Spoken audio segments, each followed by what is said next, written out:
دوسرا کیا سوال کیا؟ اسلام کیا ہے؟ تیسرا سوال کیا مل احسان، احسان کیا ہے؟ اس سے پتا چلا کہ ایمان اور چیز ہے، اسلام اور چیز ہے، احسان اور چیز ہے. یہ تین چیزیں الگ الگ ہیں. ایمان، اسلام، احسان، یہ تینوں الگ الگ چیزیں ہیں.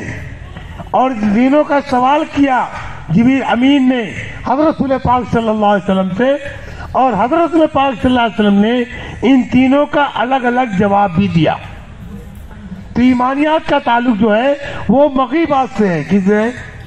بن دیکھے خدا کو ماننا، بن دیکھے جنت و جہنم کو ماننا، بن دیکھے فرشتوں کو ماننا، بن دیکھے موت کے بعد دوبارہ زندہ کیے جانے کو ماننا، بن دیکھے اچھی بری تقدیر کو ماننا، بن دیکھے قیامت کے دن کو ماننا. ان چیزوں پر ایمان لانا یہ ایمانیات کی چیزوں میں ہے. کیا ہے؟ یہ ایمانیات ہیں. ان میں سے ایک ایک پر ایمان لانا ہے، ایک ایک پر ایمان لانا یہ ایمان ہے. دوسری چیز پوچھا اسلام کیا چیز ہے؟ تو اسلام میں اسلام کے احکامات بتائے گئے. نماز ہے، روزہ ہے، حج ہے، زکوٰۃ ہے، معاملات کی درستگی ہے، اخلاقیات میں معاملات ہیں، ماں باپ کے حقوق ہیں، پڑوسیوں کے حقوق ہیں، اپنوں کے حقوق ہیں، یہاں تک کہ درندوں چرندوں پرندوں تک کے حقوق ہیں.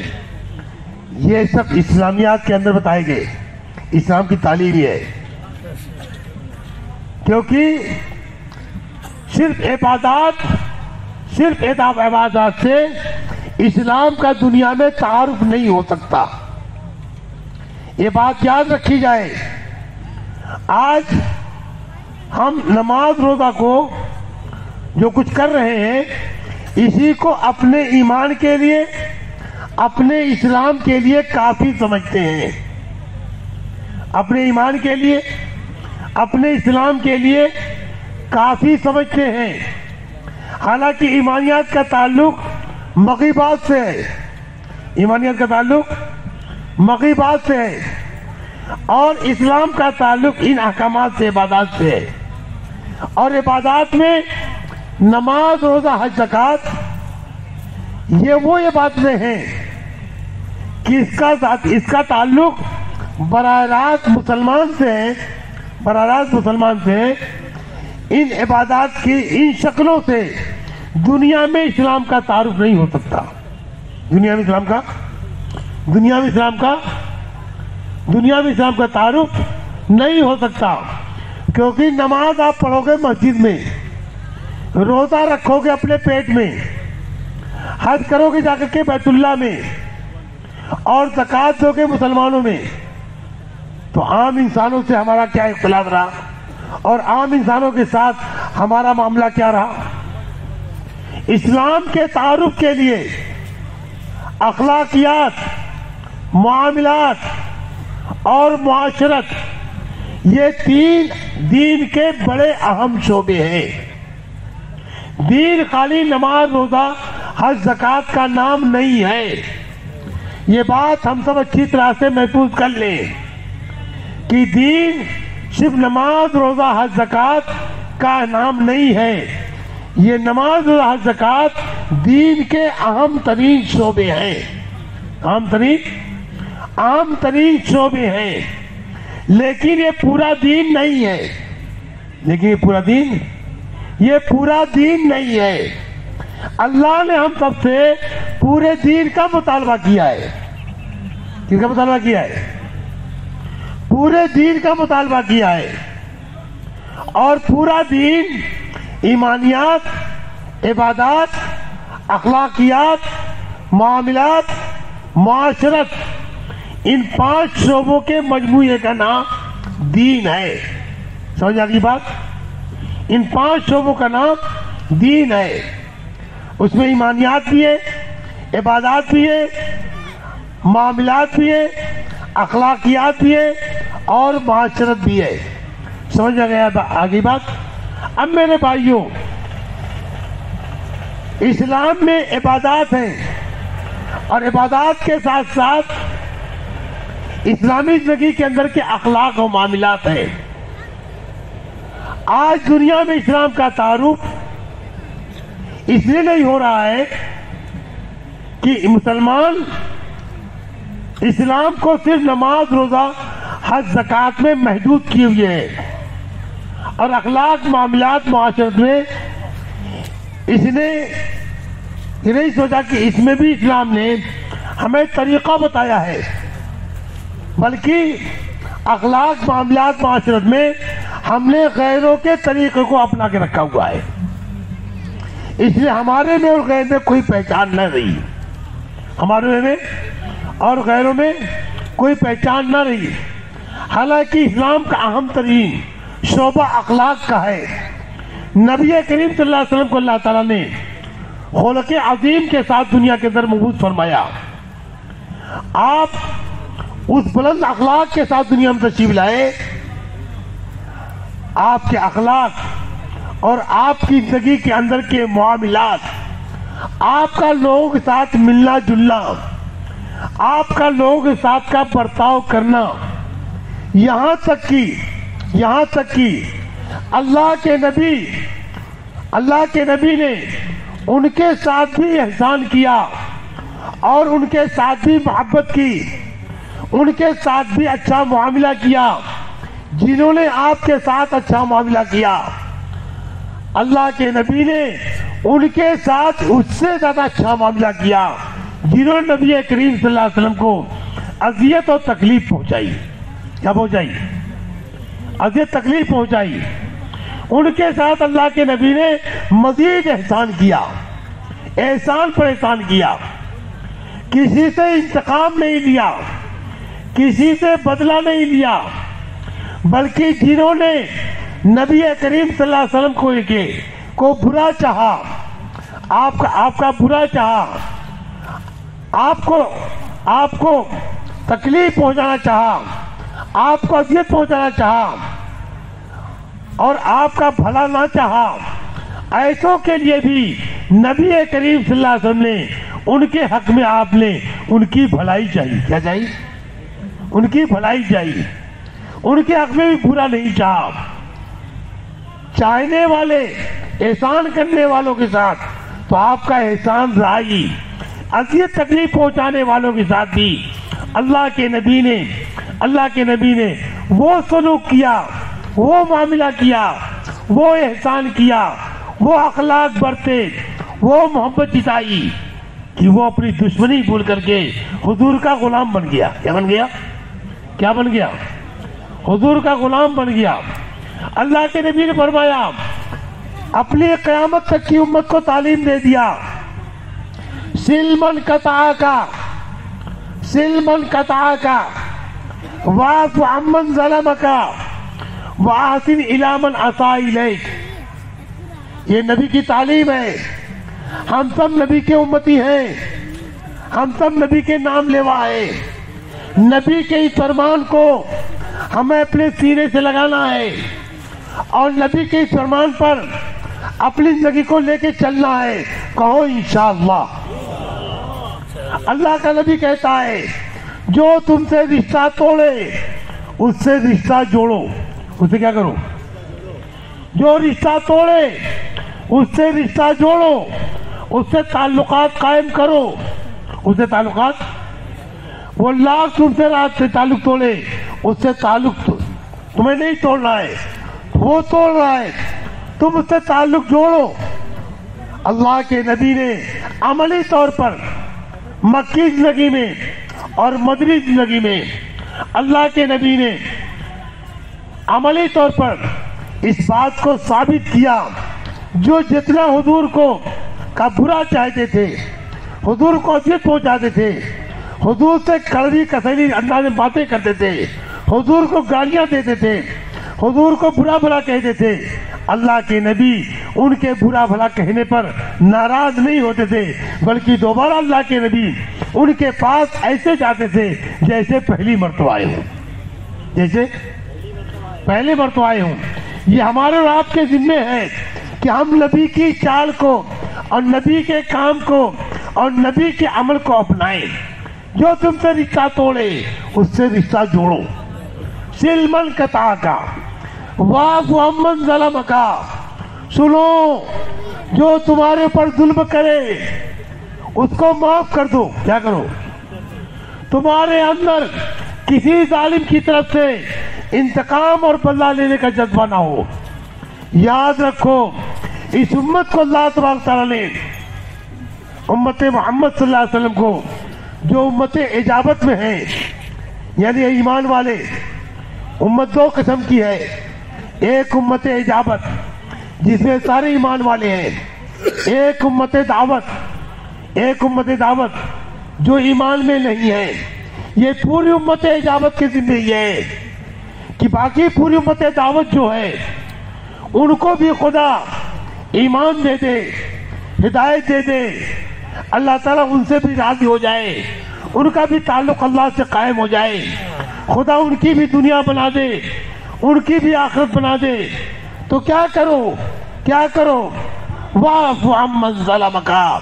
جو تمہارے پر ظلم کرے، جو تمہارے ساتھ زیادتی کرے، جو تمہارا گھر اجاڑے، جو تمہارے جوانوں کو جیلوں کے اندر ٹھوس دے، جو تمہاری عورتوں کی بے عزتی کرے، تم ان کے ظلم کو معاف کرو اور اللہ سے ان کے لیے ہدایت کی تمنا ان کی دل میں رکھ کر کے ان کے لیے ہدایت کی دعا مانگو. کیا کرو؟ ان کے لیے ہدایت کی دعا مانگو. یہ جو کچھ ہو رہا ہے یہ سب کچھ میرے بھائیوں ہمارے اپنے گناہوں کی بدلی ہوئی شکلیں ہیں. یاد رکھو میرے بھائیوں، میرا جملہ یاد رکھ لو. آج دنیا میں جو حالات بگڑتے ہیں، اجتماعی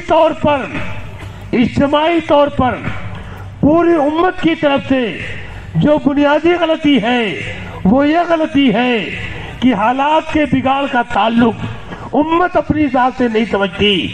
امت حالات کا تعلق دوسروں سے سمجھتی ہے، اس لیے توبہ استغفار پر نہیں آتی. ہمیں سمجھتے ہیں کہ حالات کے بگڑنے کا تعلق دوسرے لوگ ہیں، ان کی وجہ سے حالات بگڑے. نہیں، یاد رکھو میرے بھائیوں، خیر اور شر کا پیدا کرنے والا اللہ ہے. خیر اور شر کا پیدا کرنے والا اللہ ہے، اور اس کائنات کی اصل ایمان والا ہے، اور ایمان والے کے اعمال کے بناؤ اور بگاڑ پر دنیا کے اندر کے حالات کا بناؤ اور بگاڑ کا تعلق ہے. جب ایمان والے کے اعمال بنتے ہیں تو دنیا کے حالات بنتے ہیں، اور جب ایمان والوں کے حالات بگڑتے ہیں تو دنیا کے حالات بگڑتے ہیں. ہمیں سمجھ رہے ہیں کہ حالات کا بگڑنا دو تین لوگوں کی وجہ سے نہیں، قصوروار ہم ہیں، خاطی ہم ہیں، پاپی ہم ہیں، ظالم ہم ہیں، نافرمان ہم ہیں، اپنے نبی اللہ اس کے رسول کے باغی ہم ہیں، نافرمانی ہم کر رہے ہیں، اس لیے اللہ تعالیٰ کی طرف سے حالات بگاڑے جا رہے ہیں. بات سمجھائی؟ لہذا واعف عمن ظلم کا. جو تمہارے پر ظلم کرے اس کو تم معاف کر دو. کیا کرو؟ معاف کر دو. اگر تم معاف کرتے جاؤ گے اور ان کے لیے ہدایت کی دعا کرتے جاؤ گے تو جو آج ظالم ہے کل وہی آپ کے دوست بن جائیں گے. جو آج آپ کا برا چاہ رہے ہیں وہی آپ کے ساتھی بن جائیں گے. صحابہ کرام مکی زندگی کے حالات دیکھو، کیسے حالات آئے، کس طریقے سے ستائے گئے، لیکن یہ ان کے حق میں دعائیں کرتے رہے. تو جو ستانے والے تھے وہ دوست بنے کہ نہیں بنے، ساتھی بنے کہ نہیں بنے. جس دین کے مٹانے میں وہ اپنا سب کچھ لگا رہے تھے وہ سب کچھ دین پر لگانے والے بنے کہ نہیں بنے.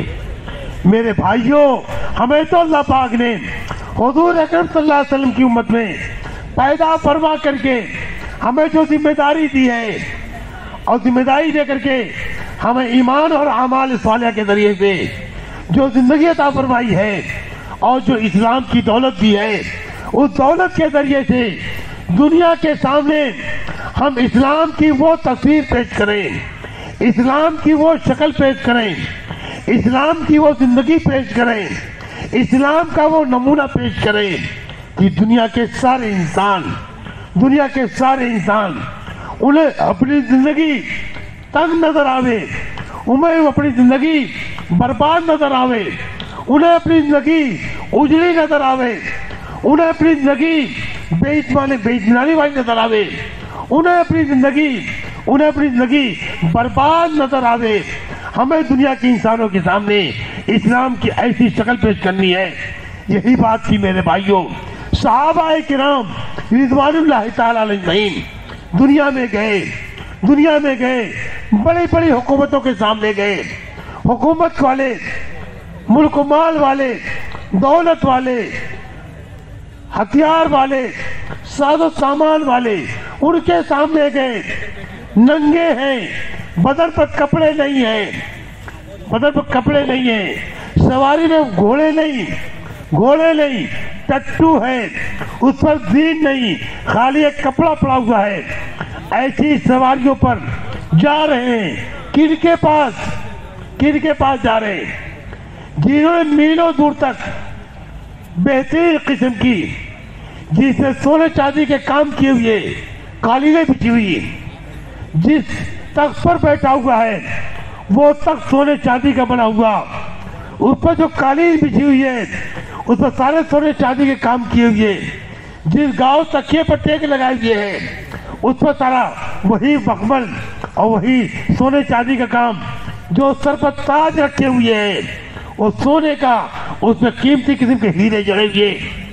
ایسے انسان کے پاس وہ شخص جا رہا ہے جس کے بدن پر کپڑا بھی نہیں ہے، جس کے بدن پر کپڑا بھی نہیں ہے۔ اونٹ گھوڑے کے اوپر، پیٹھ کے اوپر پہلے ایک کپڑا رکھا جاتا ہے، اس کے بعد اس کے اوپر کاٹ رکھی جاتی ہے، اس کپڑے کو عربی میں نمدہ کہتے ہیں۔ جب یہ چلے تو ننگے بدن تھے، وہ کپڑا زمین پڑا ہوا دیکھا، اس کو اٹھایا، پھاڑ کر کے آدھا سینے پر اور آدھا پیٹھ پر لگا کر کے ببول کا کانٹا لگا دیا۔ اس کپڑے کے ساتھ جا رہے ہیں، اور جب گئے اس کے پاس تو بالکل مرغوب نہیں ہوئے، اس کا روب ان کے اوپر نہیں آیا، ذرہ برابر متاثر نہیں ہوئے۔ ان کی تلواروں سے، ان کے لشکروں سے، ان کے سونے چاندی سے، ان کے اس نقشے سے ذرا مروب نہیں ہوئے۔ گئے، جا کر کے بیٹھ گئے اور جا کر کہنے لگے کہ بھئی تم نے کائے کے لیے بلایا ہے؟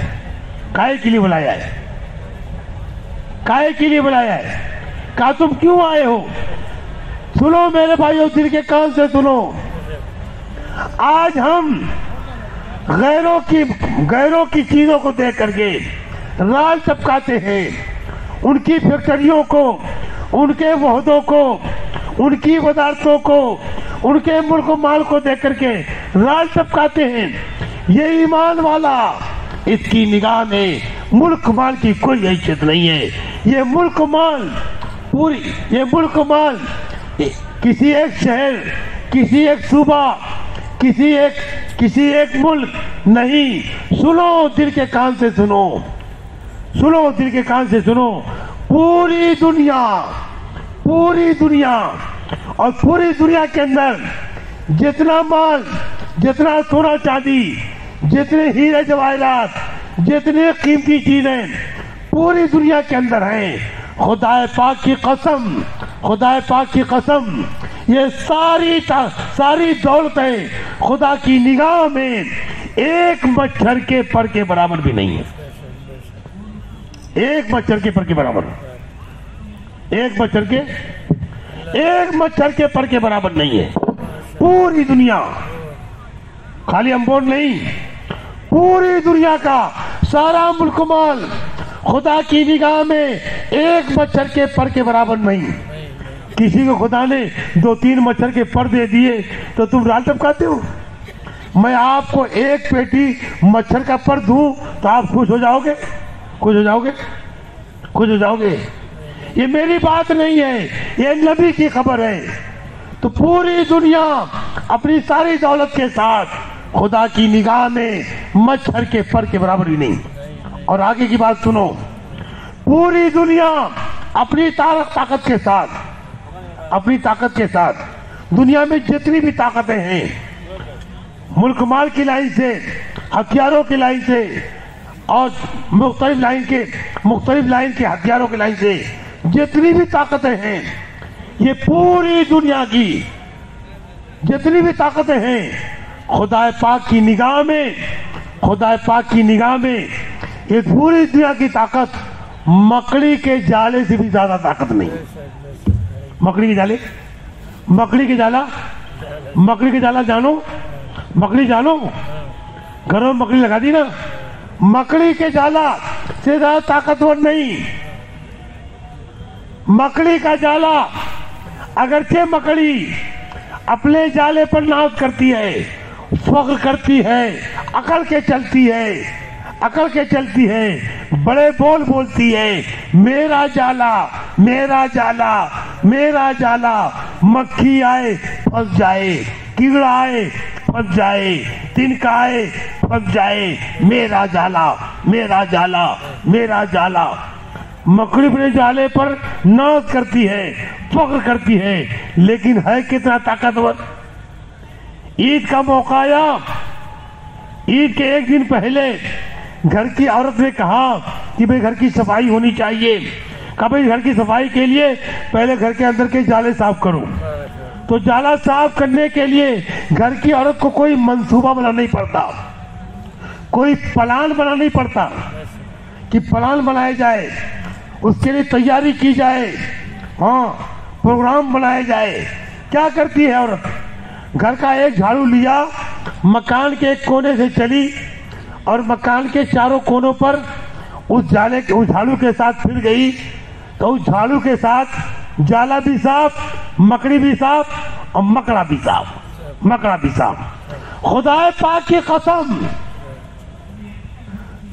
یہ پوری دنیا خدا کی نگاہ میں مکڑی کے جالے سے بھی زیادہ طاقت نہیں ہے۔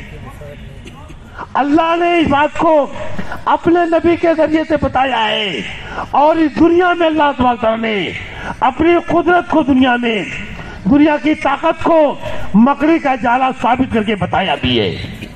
آپ تاریخ پڑھو گے تو قوم نوح کا جالا، جس جالے پر کو بڑا ناز تھا کہ ہم اکثریت والے ہیں، ہم طاقت والے ہیں، ہم جو چاہتے ہیں وہ ہوتا ہے۔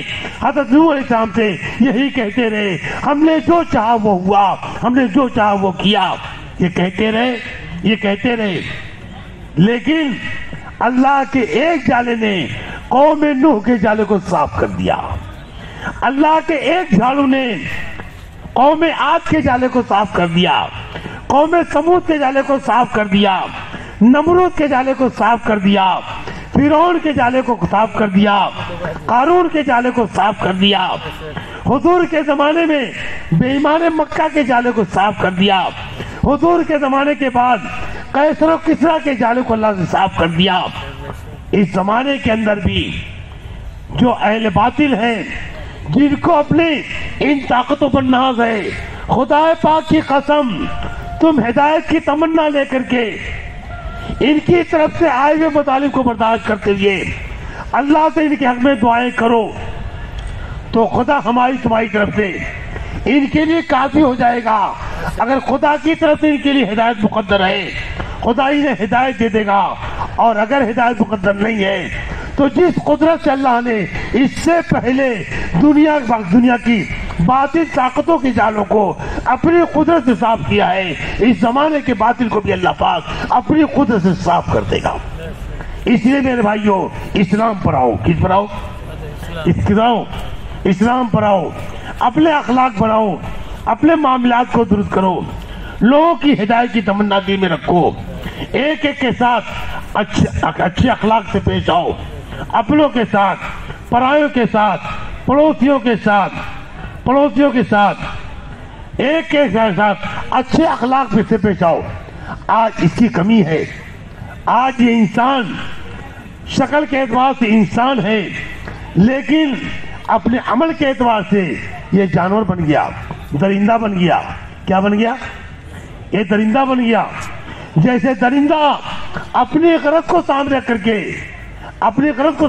کے سامنے والے کے بارے میں کچھ نہیں سوچتا کہ اس کی جان جا رہی ہے، اس کی عزت جا رہی ہے، وہ ہلاک ہو رہا ہے، وہ برباد ہو رہا ہے، کچھ بھی پرواہ نہیں۔ آج کا انسان بھی یہ انسان نہیں، یہ سانپ بن گیا، یہ بچھو بن گیا، یہ شیر بن گیا، یہ چیتا بن گیا۔ اور میرے بھائیوں انسانوں کا ایک بڑا طبقہ چوہا بن گیا، کتا بن گیا، بلی بن گیا۔ آج یہ انسان کی شکل ضرور ہے، لیکن حقیقت کے اعتبار سے، اپنے مزاج کے اعتبار سے، اپنے عمل کے اعتبار سے یہ انسانیت سے نکل کر کے جانور پنے میں داخل ہو چکا ہے۔ اس لیے میرے بھائیوں اسلامی زندگی کو اپنایا جائے، اسلامی زندگی میں اپنے معاشرے کو درست کیا جائے، اپنے معاشرے کو پاکیزہ بنایا جائے، اپنا رہن سہن صحیح کیا جائے، اپنا لباس صحیح بنایا جائے۔ ہاں، یہ نہیں کہ ایک طرف تو ہمارا دعویٰ یہ ہے کہ ہم ایمان والے ہیں اور زندگی گزارنے میں ہم غیروں کی مشابہت اختیار کریں۔ یاد رکھو میرے بھائیوں، یاد رکھو، اگر ہم نے اپنی زندگی میں غیروں کی مشابہت اختیار کی، چاہے اپنے چہرے نورے میں، چاہے اپنے لباس میں، چاہے اپنے شادی بیاہ میں، چاہے اپنے رہن سہن میں، چاہے اپنے کاروبار میں، چاہے اپنی کھیتی باڑیوں میں، چاہے اپنی ملازمتوں میں، اگر ہم نے غیروں کے طریقوں کو اپنایا تو اللہ کا نبی کہتا ہے من تشبہ بقوم فہو منہم، جو جس قوم کی مشابہت اختیار کرے گا قیامت کے میدان میں انہی کے ساتھ کھڑا کیا جائے گا۔ اس لیے اسلام کا تعارف جو ہوگا وہ اخلاق کے راستے سے، معاملات کی درستگی کے راستے سے، اور اسلام کا جو تعارف ہوگا معاشرت کے راستے سے۔ ہماری دکان بتائے گی، ہمارا چلنا پھرنا بتائے گا، ہماری شادی بیاہ بتائے گی، ہمارا لباس بتائے گا کہ یہ ایمان والا ہے۔ کون ہے؟ یہ ایمان والا ہے، یہ بتائے گا میرے بھائیوں۔ اس لیے دوسری چیز اعمال صالحہ، جو میں نے عرض کیا کہ اپنے اعمال کو بناؤ، اور اعمال کے لیے زندگی کے ہر عمل میں اتباع سنت ہو، ہر عمل کو سنت کے مطابق کرنے کی مشق کی جائے اور ہر عمل کو سنت کے مطابق کیا جائے، جبھی ہمارا یہ عمل قبول بھی ہوگا اور اس عمل کے ذریعے سے دنیاوی اسلام کا تعارف بھی ہوگا۔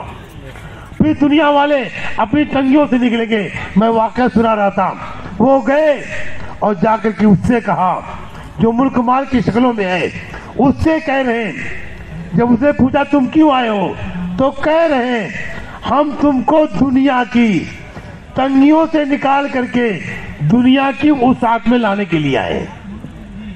کس سے کہہ رہے ہیں؟ کہہ وہ رہا ہے جس کے پاس کپڑا نہیں، جس کے پاس سواری نہیں، جس کے پاس سامان نہیں، اس سے کہہ رہا ہے جس کے پاس سامان ہے، جس کے پاس سونے چاندی کے انبار ہیں، اس سے کہہ رہا ہے کہ ہم تم کو دنیا کی تنگی سے نکال کر کے دنیا کی وسعت میں لانے کے لیے آئے ہیں۔ ہم تمہیں انسانوں کی غلامی سے نکال کر کے خدا کی غلامی میں لانے کے لیے آئے ہیں۔ ہم تمہیں دنیا کی تنگیوں سے نکال کر کے آخرت کی وسعت میں لانے کے لیے آئے ہیں۔ ہم اس کے لیے آئے ہیں۔ اس لیے میرے بھائیوں، ہم اللہ کی اس نعمت پر اللہ کا خوب شکر ادا کریں کہ اللہ نے ہمیں ایمان کی، اسلام کی نعمت عطا فرمائی۔ تیسری چیز ایمان کی دعوت۔ میں نے عرض کیا کہ امت خسارے اور نقصان سے نہیں بچ سکتی جب تک یہ چار کام نہ کرے۔ چوتھا کام جو ہے وہ ایمان کی دعوت۔ یہ ایمان کی دعوت سنی جائے دوستو، یہ ایمان کی دعوت اس لیے ہے کہ اس قوم کا دین اور مذہب مستحکم اور مضبوط ہوتا ہے جو قوم اپنے دین کی دعوت پر ہوتی ہے، جو قوم جو قوم اپنے دین و مذہب کی دعوت پڑتی ہے. آج ہم اپنے دین میں مستحکم مضبوط اس لیے نہیں ہیں کہ ہم اپنے دین کی دعوت پر نہیں ہیں. اپنے دین کی دعوت پر نہیں ہے، اس لیے ہم خسارے اور نقصان میں ہیں. اس لیے ہم خسارے اور نقصان میں اس لیے ہیں کہ ہم اپنے دین کی دعوت پر نہیں ہیں. اور جب دین کی دعوت میں نہیں ہے تو دین ہمارے اندر مضبوطی کے ساتھ نہیں ہے. کیونکہ دین مضبوطی کے ساتھ زندگی میں جب آئے گا جب دین ہماری دعوت کے اندر ہوگا. صحابہ کرام وہ اپنے دین میں مضبوط اس لیے تھے کہ وہ اپنے دین کی دعوت پر تھے. کیا تھے؟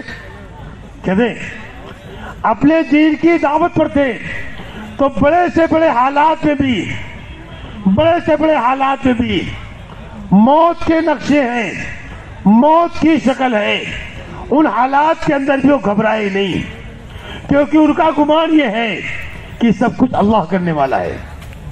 اس زمانے کا سب سے بڑا گناہ، سنو میرے بھائیوں، اس زمانے کا ہم سب کا سب سے بڑا گناہ، سب سے بڑی نافرمانی، سب سے بڑی دین سے دوری کی جو وجہ ہے، اس کی بڑی وجہ یہ ہے، بنیادی وجہ یہ ہے کہ آج ہم سب اللہ سے بدگمان ہو گئے. کیا ہو گئے؟ ہمارا گمان اللہ سے اچھا نہیں رہا. ہمارا گمان اللہ سے اچھا نہیں رہا. ہم کہتے ہیں اللہ کرتا ہے لیکن دکان کے بغیر، پیسے کے بغیر، ملازمت کے بغیر، چیزوں کے بغیر، عہدے کے بغیر کیسے کرے گا؟ نہیں، اللہ کرتا ہے. گمان اللہ سے اچھا بناؤ. اور اللہ یہ کہتا ہے، اے میرے بندو، تمہارا میرے ساتھ جیسا گمان ہوگا میرا معاملہ تمہارے ساتھ ویسا ہی ہوگا. میرا معاملہ تمہارے ساتھ.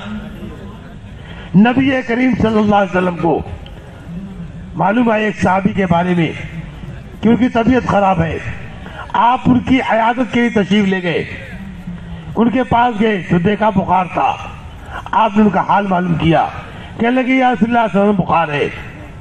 آپ نے فرمایا لا باس الا طہور، گھبراؤ نہیں، یہ بخار آپ کے گناہوں کے لیے کفارہ بھی ہے اور اللہ آپ کو صحت دے دے گا. وہ بڑے میاں کہنے لگے نہیں یا رسول اللہ، یہ بخار تو میری جان لے کر کے ہی جائے گا. یہ بخار میری جان لے کر کے ہی جائے گا. حضور نے فرمایا نہیں، گھبراؤ نہیں، اللہ تمہیں صحت دے دے گا.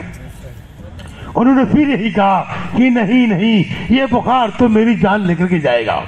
حضور نے فرمایا کہ جیسا تیرا گمان ہے اللہ تیرے ساتھ ویسا ہی معاملہ کرے گا. اللہ پر گمان اچھا بنایا جائے. اللہ نے کہا ہے کہ ہم سے اچھا گمان رکھو، سب کچھ ہماری قبض قدرت میں ہے. ایسا گمان مثال قائم کرا دی اللہ نے. حضرت ابراہیم علیہ السلام ان کے مقابلے میں نمرود ہے، پوری دنیا کا بادشاہ ہے، پوری دنیا کی طاقت ملی اور پوری دنیا کی طاقت اکٹھا ہوئی اس بات پر کہ ایک فرد واحد کی جان لینی ہے. ایک فرد واحد کی جان لینی ہے اور وہ حضرت ابراہیم علیہ السلام. اس کا انتظام ہوا، لکڑی جمع کی گئی، آگ جلائی گئی، سارا انتظام ہو گیا، آگ میں جلائے جانے کا فیصلہ ہو گیا. ساری دنیا جمع ہے ایک فرد واحد کے لیے کہ ان کو موت کے گھاٹ اتارنا ہے. موت کے گھاٹ اتارنا ہے. سنو میرے بھائیوں، حضرت ابراہیم السلام کا گمان اللہ پر کامل ہے. کسی درمیان میں جبریل امین آ گئے، ہوا پانی کا فرشتہ لے کر کے آ گئے. اللہ دیکھنا چاہ رہا ہے کہ میرا بندہ خلیل، اس کے گمان میں کوئی فرق تو نہیں آ رہا ہے. اس کے گمان میں کوئی فرق تو نہیں آ رہا ہے. جو اعتماد، جو بھروسہ، جو گمان میری ذات کے ساتھ میں بنا کے رکھا ہے، اب میں ایسی مخلوق بھیج رہا ہوں جو خدا کا غیبی نظام ہے، جو خدا کا فرشتوں کا نظام، خدا کا غیبی نظام، اور غیبی نظام میں ساری مخلوق میں سب سے طاقتور مخلوق اور سب سے بڑی مخلوق حضرت جبریل کو اللہ نے بھیج دیا۔ جبریل امین آ گئے، جبریل امین آ گئے۔ اب جبریل آ کر کہتے ہیں اے ابراہیم، اے ابراہیم، ہم آ گئے ہیں، ہم آ گئے ہیں، آپ کی مدد کے لیے آئے ہیں، اگر کہو تو پانی کا فرشتہ پانی برسا دے، ہوا کا فرشتہ ہوا چلا کر کے لکڑی کوئلہ سب کو یہاں سے اڑا دے، آپ کو ہم مانگے۔ اب حضرت ابراہیم علیہ السلام کے لیے بڑا امتحان ہے، کیا ہے؟ بڑا امتحان ہے، کیونکہ جبریل امین جیسا فرشتہ آیا ہے، ہوا پانی کے فرشتے کے ساتھ آیا ہے۔ اللہ دیکھنا چاہ رہا ہے کہ میرا بندہ خلیل کا گمان کیا ہے، میرا بندہ خلیل اس کا گمان کیا ہے۔ اس وقت میں اس کے گمان میں کوئی فرق نہیں پڑ رہا ہے۔ حضرت ابراہیم علیہ السلام نے پورے اطمینان سے کہا اے جبریل سنو، تم بھی مخلوق ہو، ہوا پانی کے فرشتے یہ بھی مخلوق ہے، نمرود بھی مخلوق ہے، آگ بھی مخلوق ہے، ابراہیم بھی مخلوق ہے، مخلوق سے نہ کچھ ہوا ہے نہ کچھ ہوگا، جو کچھ ہوا ہے خالق ہوا ہے، جو کچھ ہوگا خالق ہوگا، وہ میرا اللہ۔ اگر اس کا ارادہ میری موت کا ہے تو دنیا کی کوئی طاقت مجھے زندگی نہیں دے سکتی، مجھے بچا نہیں سکتی، اور اگر خدا کا فیصلہ میری یہ حفاظت کا ہے تو دنیا کی کوئی طاقت مجھے موت نہیں دے سکتی۔ حسبنا اللہ نعم الوکیل، نعم المولا و نعم النصیر۔ میرے لیے میرا اللہ کافی، میرے لیے میرا اللہ کافی ہے۔ اسے گمان اللہ سے اچھا بنایا جائے، کیا بنایا جائے؟ گمان اللہ سے اچھا بنایا جائے۔ یہ ایمان کے اہم ایمان میں سے ہے کہ اللہ سے اچھا گمان کیا جائے، اچھا گمان کیا جائے۔ تو حضرات صحابہ کرام اپنے دین کی دعوت پر تھے، تو دعوت کی بنا پر ان کا گمان اللہ کی ذات سے اچھا تھا۔ وہ جانتے تھے کہ سب کچھ کا مالک اللہ ہے، سب کچھ کا مالک اللہ ہے، اللہ اس کے رسول کی جو خبر ہے وہ حق اور سچ ہے۔ ایک صحابی آئے، کہنے لگے یا رسول اللہ صلی اللہ علیہ وسلم، میرے بیٹے کو دشمنوں نے قید کر لیا ہے اور تانس سے باندھ دیا ہے، میرا بیٹا بڑی اذیت میں ہے، میرا بیٹا بڑی اذیت میں ہے۔ آپ نے فرمایا کہ تم لوگ بھی اور اپنے بیٹے کو پہنچا دو یہ بات کہ تمہارا بیٹا لا حول ولا قوت الا باللہ العلی العظیم پڑھے، اللہ اپنی قدرت سے اس کے لیے رہائی کی شکل ظاہر کر دے گا۔ انہوں نے پڑھنا شروع کیا، پڑھنا شروع کیا، بیٹے کو پہنچا دیا، اس نے پڑھنا شروع کیا، اور اس کا فائدہ یہ ہوا اللہ نے ان کلمات کے پڑھنے کی برکت سے اس سانس کو اپنی قدرت سے توڑ دیا۔ جب وہ قید سے رہا ہو گئے، وہ یعنی جو بندر سے رہا ہو گئے، تو دروازہ کھول کے باہر آئے۔ ان کے اونٹ بدے ہوئے تھے، 100 اونٹ بدے ہوئے تھے، سارے اونٹوں کو کھولا اور لے کے چلے، سارے 100 اونٹوں کو لیتے ہوئے ہانکتے ہوئے لے کے اپنے گھر آ گئے، اور فجر سے پہلے اپنے گھر پہنچ گئے۔ آواز دی، ماں نے کہا شوہر سے یہ تو بیٹے کی آواز لگتی ہے۔ شوہر نے کہا تمہیں تو ہر آواز بیٹے کی معلوم ہوتی ہے، تمہیں تو ہر آواز بیٹے کی لگتی ہے، تمہارا بیٹا قید ہے، تمہارا بیٹا یہاں کہاں؟ کہا نہیں جاؤ، اس کے کھٹکھٹانے کا انداز اور آواز ہی بتاتی کہ میرا بیٹا ہے، جاؤ جاؤ جاؤ دروازہ کھولو دیکھو کون ہے۔ آئے شوہر، دروازہ کھولا، دیکھا بیٹا۔ بیٹے کیسے آئے؟ اللہ نے اس کا کلمے کی برکت سے میرے بندھن کو توڑ دیا اور میں آزاد ہو گیا، اور میں چلایا اور دیکھا یہ 100 اونٹ، کہ یہ کیا ہے؟ کہ ان کے اونٹ بدے ہوئے تھے، میں لے کر کے آ گیا۔ فجر کی نماز میں مسجد نبوی تشریف لے گئے اور صحابی یا صلی اللہ علیہ وسلم، اللہ نے میرے بیٹے کو رہائی بھی دے دی، اور میرے بیٹے نے کام کیا وہ یہ کہ ان کے 100 اونٹ کھول کے لے آیا ہے، اس کا ہم کیا کریں؟ آپ نے فرمایا اللہ نے تمہیں وہ اونٹ مال غنیمت کے طور پر دے دیا ہے، وہ تمہارے جاؤ ان کو استعمال کرو۔ میرے بھائیوں، اللہ پر گمان، نبی کی خبر پر اعتماد، نبی کی خبر پر اعتماد، جب وہ اعتماد ہوگا اور اللہ سے اچھا گمان ہوگا تو چاہے جون سا حال ہوگا اس حال میں اللہ کی مدد دیکھیے، اللہ کی مدد آئے گی۔ ایک صحابی ہیں ان کو دشمنوں نے جیل میں ڈال دیا، روزانہ پینے کے لیے پانی ملتا ہے، ان کو غسل کی حاجت ہو گئی، انہوں نے جیلر سے کہا کہ مجھے غسل کی ضرورت ہے، مجھے پانی دے دو تاکہ میں غسل کر لوں۔ جیلر نے کہا کہ نہیں، یہاں غسل کے لیے پانی نہیں دیا جاتا، یہاں پینے کے لیے پانی دیا جاتا ہے۔ انہوں نے کہا کہ 2 دن کا پانی اکٹھا مجھے دے دو، اسی سے میں اپنا فرض ادا کر لوں گا۔ کہا نہیں، روزانہ کا اس دن دیا جاتا ہے، 1 دن میں اکٹھا 2 دن کا پانی نہیں دیا جائے گا۔ انہوں نے کہا کوئی بات نہیں، وہی نہیں کہ اب تو ہمارے لیے مجبوری آ گئی، مجبوری ہے، نہیں، ان کا اعتماد اللہ کی ذات پر تھا۔ دین میں زندگی میں دعوت تھی، دعوت پر چل رہے تھے، خدا پر اعتماد بنا ہوا تھا۔ کہنے لگے ہم تمہارے پانی کے محتاج نہیں ہیں، ہمارا اللہ سب کچھ کرنے والا ہے۔ اللہ کی طرف متوجہ ہوئے اور کہنے لگے پروردگار میں اپنی پیاس کو تو برداشت کر سکتا ہوں کہ پیاسا میں جی لوں، لیکن اے اللہ یہ کیسے ہو جائے کہ دن رات گزر جائے اور میں تیرا حکم نماز نہ پڑھوں۔ اللہ میں ناپاک ہوں، میرے پاک ہونے کا تو انتظام کر دے۔ سنو میرے بھائیوں، یہ کہانیاں نہیں ہیں بلکہ یہ واقعات ہیں، اور یہ واقعات صرف ان کے زمانے کے لیے خاص نہیں ہیں، یہ قیامت تک کے لیے ہیں۔ جب یہ امت اپنے دین کی دعوت پر ہوگی تو یہ ضابطہ اللہ کا ہے کہ جب امت دعوت پر ہوگی تو اپنے دین میں مضبوط ہوگی، اس کا اعتماد اللہ کی ذات پر ہوگا۔ اللہ کی غیبی تائید اور غیبی نصرتیں اس امت کے ساتھ اسی طریقے پر ہوگی جیسے صحابہ کے زمانے میں آئی ہیں۔ چنانچہ اللہ نے بادل کو حکم دیا، کیا دیا؟